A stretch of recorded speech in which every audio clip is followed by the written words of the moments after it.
ছেলে মেয়েদের কোরআনের শিক্ষায় শিক্ষিত করি, আল্লাহর সাথে পরিচয় করিয়ে দেই, যাতে আমরা বৃদ্ধ হলে এই মায়ের মতো না হয়। এক বৃদ্ধা মা নিজের ঘরে একা একা পৃথিবীর মায়া ত্যাগ করেছেন। সবচেয়ে অবিশ্বাস্য আর কষ্টের বিষয় হল, এই ঘটনার 7 দিন পার হয়ে গেলেও তার 3 ছেলের একজনও সেই খবর জানতে পারেননি। কেন জানতে পারেননি? কারণ তারা কেউই মায়ের খোঁজ নেওয়ার প্রয়োজনই মনে করেননি। অথচ এই মায়ের 3 সন্তানের পরিচয় শুনলে যে কেউ চমকে উঠবেন। এক ছেলে দেশের সর্বোচ্চ বিদ্যাপীঠ বুয়েটের একজন সম্মানিত শিক্ষক, আর এক ছেলে সরকারের একজন দায়িত্বশীল যুগ্ম সচিব, আর অন্য সন্তানটি সুদূর কানাডায় বিলাসবহুল জীবনযাপন করছেন। শুধু তাই নয়, এই হতভাগ্য মায়ের নিজের এক কন্যাও নাকি একই ভবনের অন্য এক তলায় থাকতেন।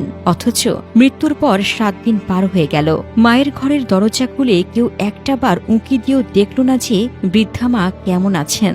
যে মা 10 মাস 10 দিন গর্ভে ধারণ করে নিজের জীবনের সব সুখ আহ্লাদ বিসর্জন দিয়ে সন্তানদের খাইয়ে পড়িয়ে মানুষ করেছিলেন, সন্তানদের এই তথাকথিত কাঠের চশমা পরা সমাজের বড় কর্মকর্তা বানিয়েছিলেন, সেই মাকে জীবনের শেষ দিনগুলো কাটাতে হয়েছে চরম একাকিত্বে। আর মৃত্যুর পরেও কপালে জুটল চরম অবহেলা। ঘর থেকে যখন পচা লাশের তীব্র দুর্গন্ধ বের হতে শুরু করে, তখন প্রতিবেশীরা অতিষ্ঠ হয়ে জাতীয় জরুরি সেবা 999 কল করে পুলিশকে জানান। পুলিশ এসে দরজা ভেঙে দেখতে পায় মায়ের শরীরটা পচে গলে গেছে। এই 7 দিনের মধ্যেই কিন্তু মুসলিম উম্মার অন্যতম বড় উৎসব পবিত্র ঈদুল আজহা বা কোরবানির ঈদ পার হয়ে গেছে।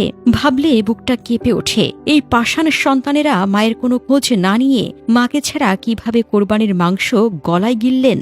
এই ঘটনা আমাদের চোখের সামনে এক বিরাট প্রশ্নচিহ্ন দাঁড় করিয়ে দিয়েছে।